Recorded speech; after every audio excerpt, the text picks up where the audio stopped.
你有冇成日餵你嘅寵物食益生菌呢？係肚餓嗰陣食，定係想增強抵抗力食，定都係話當係保健品咁樣定期食、日日食呢？但係你有冇諗過，亂咁餵益生菌，除咗浪費錢之外，仲可能造成佢哋嘅腸道微生態失調喎，有機會會導致寵物嘅消化系統出現問題。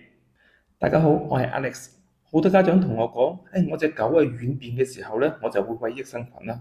我隻貓突然間打咗一次，或者少少嘅流鼻水，我都係餵益生菌喎。咦？益生菌點解突然間變咗一個聖藥嘅？但係你有冇諗過，長期餵益生菌唔單止唔可以幫助佢哋嘅腸道之外，仲可能有機會誘發一個腸道嘅問題 SIBO 小腸細菌過度生長。咩叫 SIBO 呢？寵物食咗益生菌之後，既會經過胃部啦，再到小腸啦，跟住到結腸嘅。益生菌咧本身應該就喺結道裏邊發揮作用，但係身體裏邊益生菌如果過量嗰陣，呢啲好嘅菌就會走錯地方，去到小腸瘋狂地繁殖，有機會造成寵物嘅脹氣啦，個肚咕咕叫啦，甚至會肚屙添。仲有一種情況嘅就係市面上大部分買到嘅益生菌，其實去到腸裏邊都係一個過客。結腸最內層咧就好似一間嘅房間咁樣，裏面住上咗唔同嘅菌喎，有好嘅有壞嘅啦。當品質差嘅益生菌經過咗胃酸、膽汁嘅洗禮之後，可以去到結腸嘅數量已經所剩無幾㗎啦。唔好話想入去房間裏邊，各將啲壞嘅菌趕走啦，喺房間嘅門口已經俾人烹走咗啦。咁樣係唔係益生菌唔買得呢？唔係，益生菌的確係對腸道有幫助，但係你要識得買咯。大家見到呢有兩個嘅益生菌，大家有冇發現有咩唔同呢？冇錯，右手邊嘅益生菌多咗組英文加數字嘅代碼，呢個代碼就叫做菌株編號。菌株編號咧係喺菌種庫登記在案，而且有實驗室證明佢嘅功效嘅。而冇菌株編號嘅益生菌，功效完全係靠估，效果當然係大打折扣啦。大家見到呢張圖上邊有英文同埋數字，呢一個咧係益生菌嘅專業名稱嚟嘅。第一個英文係益生菌嘅屬，而第二個係益生菌嘅名字，而菌株號就係佢嘅功能啦。我哋做一個比喻啊，大家都知道導盲犬都係會用拉布拉多嘅，而導盲犬係需要經過訓練先至可以幫助到盲人指導。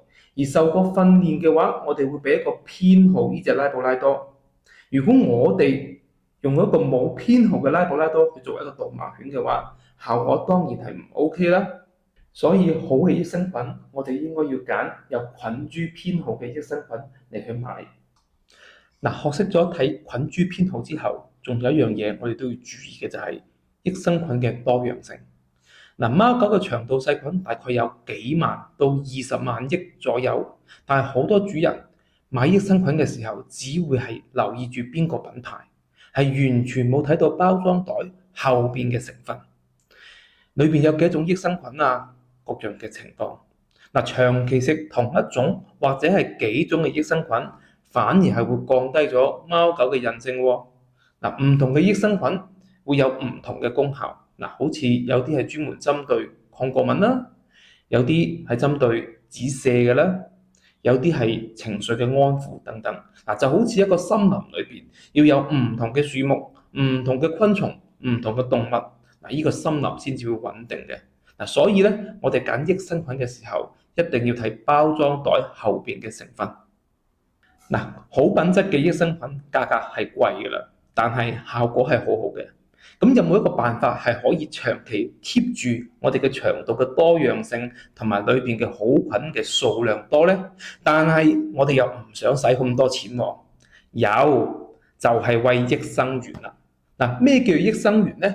就係貓狗自己消化唔到，但係益生菌嘅食物，膳食纖維。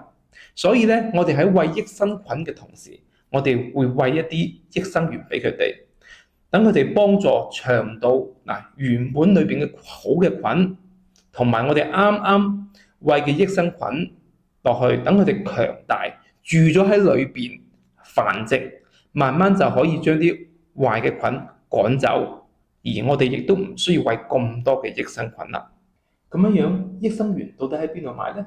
要買咩牌子呢？其實最好嘅益生元咧就喺你屋企嘅廚房。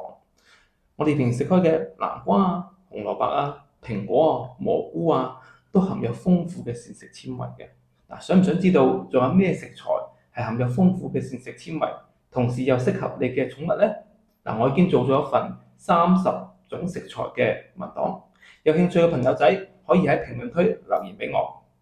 嗱，最後呢啲食材咧係唔可以一次餵太多嘅。腸道嘅細菌係會食得太飽而瘋狂地發酵，到時會產生大量嘅氣體，好容易造成脹氣啊、放屁啊，甚至乎係軟便嘅。